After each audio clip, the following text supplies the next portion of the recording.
On November the 4th, 1979, the year's main event unfolded as Islamic student militants overran the American embassy in Tehran, Iran, and held 52 of the embassy's staff hostage for a terrifying 444 days.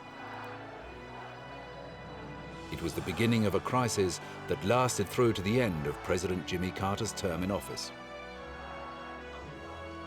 The siege, during the chaotic aftermath of Iran's Islamic Revolution, had a dramatic effect on domestic politics in the United States and poisoned American-Iranian relations for decades. In Iran, it was seen as a blow against America and its long-standing support of the Shah of Iran. The Shah had been restored to power by a CIA-funded coup in 1953 in a plan conceived and executed by the US embassy staff in Tehran.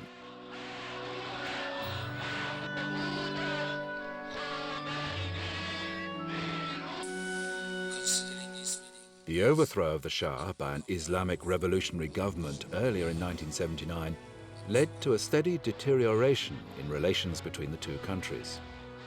As the Shah was admitted into the United States for cancer treatment, riots broke out outside the American embassy in Tehran.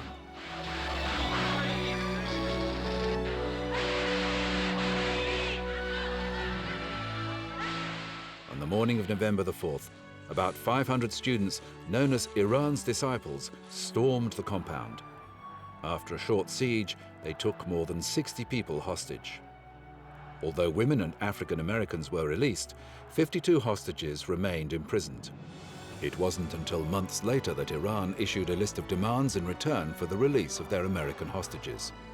They included an apology for American involvement in Iran, specifically the coup of 1953, and an undertaking to steer clear of Iranian affairs in the future.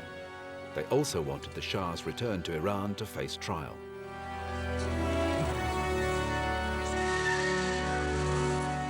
American President Jimmy Carter refused the demands and froze all Iranian assets in the US as he pursued political and economic measures to secure the release of the hostages. I am not going to take any military action that would cause bloodshed or arouse the unstable captors of our hostages to attack them or to punish them. I'm going to be very moderate, very cautious, guided and supported and advised by Secretary Vance. Our purpose is to get the hostages home and get them safe. That's my total commitment, and I know you join with me as full partners in this effort. The President authorized an ill-fated rescue mission to be named Operation Eagle Claw on April 24, 1979. But during an en route refueling stop, one of the large and heavily equipped US Army transport helicopters collided with a refueling aircraft on a remote desert airstrip, killing 8 US servicemen. The mission was aborted.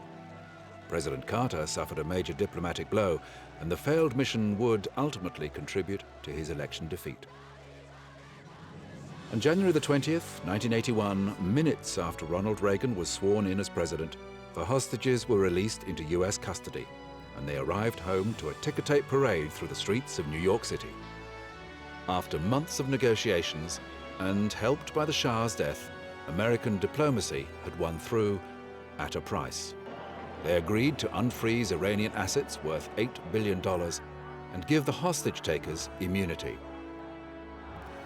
It had lasted 444 days and dominated thought, politics, and media reports around the globe. The Iranian hostage crisis would shape America's foreign and military policy in future years and was the beginning of a hostile relationship between the two countries that lasts to this day.